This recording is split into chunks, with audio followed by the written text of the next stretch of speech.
Thank you, Mr. Chairman, and thank you to Mr. DeFazio and Mr. Capuano for working with us on Title VII of this bill, the Hazardous Materials Transportation Safety Improvement Act of 2015. Hazardous materials are the backbone of our industrial society, and these products are transported by all modes used in every state and distributed worldwide. This title will significantly enhance the safety of moving these products. First, the title will significantly strengthen the safety of crude by rail shipments. After pushing DOT for years to update their regulations to make these train movements safer, DOT finally issued final regulations. However, the rule fell short in several areas, and therefore we've included several provisions to fix their shortcomings. We require all new tank cars carrying flammable liquids to have a thermal blanket, something DOT failed to do, something that's new in this bill.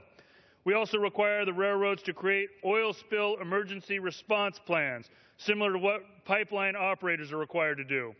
Additionally, we ensure that railroads continue to provide states and local emergency responders with information on crude by rail shipments within their states. Further, we included a provision at markup that fixes a loophole that would allow more than 35,000 legacy DOT 111 tank cars to remain in service in perpetuity. This provision will require those cars be upgraded to increase the safety of our railroads. I believe it will significantly improve the safety of hazardous materials transportation, particularly the crude by rail shipments. Improving safety of crude by rail has been one of the top priorities as chairman of the Rail Subcommittee, and I'm pleased to be moving these provisions forward. We also make significant improvements to DOT's hazardous materials safety and grant programs.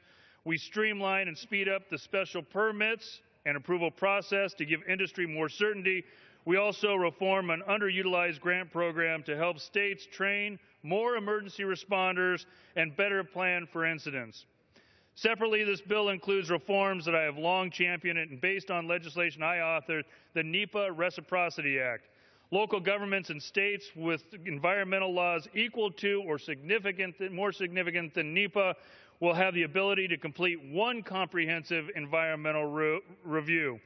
This will eliminate duplicative environmental reviews and save millions of dollars and years of project delivery time while still ensuring appropriate steps are taken to mitigate the environmental impact.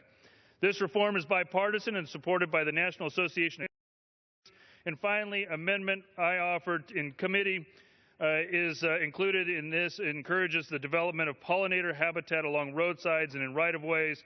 The pollinators are essential to a vibrant and productive farm industry and for the health and welfare of our nation's food supply. I appreciate the good bipartisan reforms in this legislation, and again want to thank Chairman Schuster, Ranking Member DeFazio, and Ranking Member Capuano in the many improvements of this bill. I yield back.